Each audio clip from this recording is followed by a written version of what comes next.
kaj bo vaša prioriteta? Zakaj se boste prizadevali v Evropskem parlamentu naslednjih 5 let?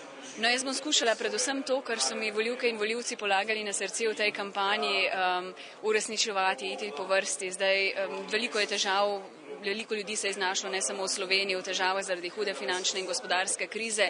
Jaz mislim, da bo to nasploh prioriteta v Evropskem parlamentu, tako da skušala bom predvsem delati to, kar so mi res polagali na srce in lahko jim danes ob tej priložnosti se jim zahvalim za vso podporo, ki so mi izrekli. Moram reči, da me je presenetilo, da sem dobila takšno število preferenčnih glasov tudi in upam, da bomo vnaprej tudi imeli ta kontakt, da bom poslušala njihove želje in da jih bom skušala razumeti in uveljavljati tudi te interese, ki jih ima Slovenija v Evropskem parlamentu. Boste kar pogrešali novinarstvo?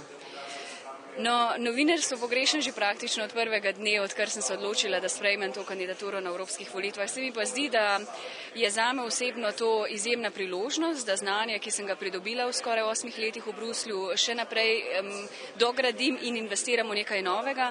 Tako da po drugi strani tudi mislim, da sta in novinar in politik na nek način v nekem smislu povezana, oba sta navajena komunicirati z javnostjo.